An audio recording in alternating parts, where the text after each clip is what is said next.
आपण माने समस्ते जानिचंती जे माननीय श्री नवीन पट्टनायक को नेतृत्व रे आज दिन रे विगत दिन मानकर तो दशंधि धरी प्रभु श्री जगन्नाथ कर आशीर्वाद 4.5 कोटी ओडिया भल पाइबा जोगु शासन रो बागडोर धरी अनेक ट्रांसफॉर्मेशन बिजु जनता दल माननीय श्री नवीन पट्टनायक को नेतृत्व रे ओडिशा रे आनी पारिछि।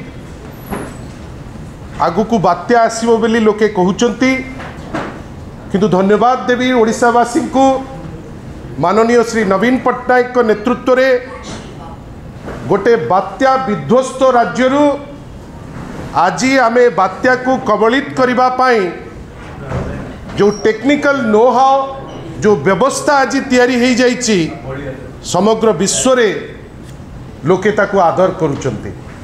किंतु आजिकार दिन भिन्न एक दिन जोठी आमे चर्चा करिबा जे ए सरकार मोहन माझी महोदय सरकार आज 500 दिन अतिक्रम करिछि। बिजु जनता दल गोटे रेस्पॉन्सिबल विरोधी दल हिसाब रे जनमानस रो जो मत लोकंक भितरे जो फील ताकू निश्चित भावे आपणक माध्यम रे साधारण लोकंक पाखुकू आमे पहुँचैबार आवश्यकता अछि एवं शासन रो बागडोर आज जो माने धरिचंती सेमानक पाखरे मध्य जो वास्तवता से वास्तवता पहुँचैबार अत्यंत आवश्यकता अछि। बंधुगण मु खाली एतिकी कहबी आपण को जे ए सरकार जदि आपण मापकाठी धरी आपण जदि विगत 500 दिन आपण गोटे खसड़ा को देखिबे ए सरकार होची विफलतार सरकार, ए सरकार होची प्रतारणार सरकार, ए सरकार होची कुशासन सरकार आउ ए सरकार जहाँ माननीय प्रसन्न आचार्य महोदय कहिचंती अति सुंदर भावे गोटे सरकार जहाँ रूटलेस सरकार जार बेस नहीं।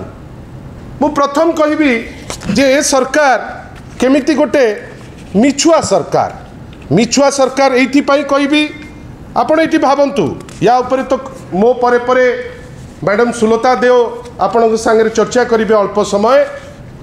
किंतु आज भी माननीय प्रभाती परिडा जाइकरी कहउचंती जे कुआडे 17 लाख महिला को से माने लखपति दीदी कर देइचंती। ठीक अच्छी हिसाब मागिलु हिसाब तो आपण को पाखरे नहीं किंतु जोटा वास्तवता तांकरी माध्यम रे जाइकरी पार्लियामेंट रे जेतबेले उत्तर दिया जाइछि तार 2 मास परे जेतबेले पार्लियामेंट रे प्रश्न उत्तर दिया जाइछि जोटा 17 लाख कहिकरी ओडिशा रे लोकन को भुआ बोला जाउछि पार्लियामेंट रे उत्तर होउछि 7,80,996। इटा होची पार्लियामेंट रे उत्तर कहा द्वारा दिनेश भाई मकवाना श्रीमती रूप कुमार चौधरी को प्रश्न रे शिवराज जी चौहान कर उत्तर आसुची जोटा ओडिशा लोकन को भुआ बुलेइबा पाई फोटो उठेई कुआ जाउची 17 लाख लखपति दीदी वास्तव रे होची 7,80,996। या दिउरु भी मैक्सिमम जो माने बिजु जनता दल सरकार रे उपकृत होइचंती माननीय श्री नवीन पट्टनायक कर मिशन शक्ति मॉडल रे ताकु मध्य हिसाब करिकरी ए वास्तवता आपण देखंतु। सेति पाई मु प्रथम कहबी ए सरकार तथ्य न थाई मिथ्या कहिबा पाई अभ्यस्त एक सरकार जा पाखरे तथ्य किछि न थाए एवं से मिछ कहिबा पाई आदर करंती।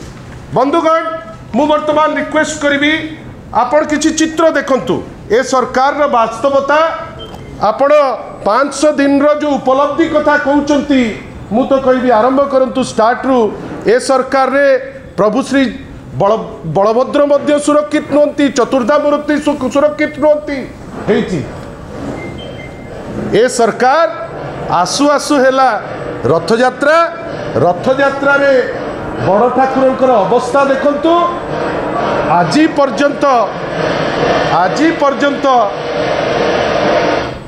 पर्यंत यार रिपोर्ट तक बाहर करि पारले नहीं। बड़ बड़ कथा कहउचंती पृथ्वीराज हरिचंदन महोदय, किंतु बड़ ठाकुर को कचाड़ी दिया गला। आपण ता पर नेक्स्ट फोटोग्राफ्स को मध्य नेक्स्ट वीडियोटी को भी जानतु। आपण भावंतु ए सरकार रे महादीप उठेबा पाई जेतबेले बाबा लिंगराजकर मंदिर को ऊपर को चढ़ुचंती, आपण भावंतु व्यवस्था जहा ए आखि देखिनी दशंदी दशंदी धरिकी बड़ ठाकुर को महादीप जाउची जे नहींकि जाउचंती, व्यवस्था जेहेतु ठीक नहीं कचड़ा खाई से पड़ुचंती। आज पर्यंत ए रिपोर्ट मध्य आपण सर्वजनीन हो पारि नहीं कि लोके ताकू आज पर्यंत देखि पारि नाहंती। परवर्ती आपण भावंतु ये रहिला स्वर्गत सौम्यश्रींकर। आपण भावंतु ए जो घटना घटिला जहां को बांधिबा कथा भौणी सौम्यश्री आम गहण रे नाहंती।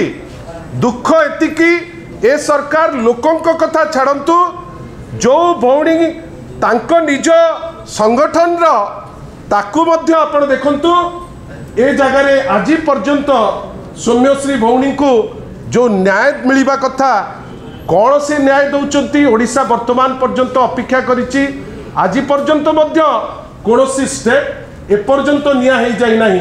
ए जगह ता देह निया लगी जाइतिला, एपर्यंत से जो एंटायर पद्धति रे कौन सी अग्रगति घटी नाही। नेक्स्ट देखंतु ए सरकार आनंद निये जे विभिन्न समय रे बिजू बाबूंकर ना बदलैब, किंतु एते असहिष्णु हेठी देखंतु जोटा ओडिशार चरित्र केबे नुहे। ओडिया अस्मिता ना रे आसीथिबा गोटे सरकार बिजू बाबू को स्टैच्यू को पोड़ा चली।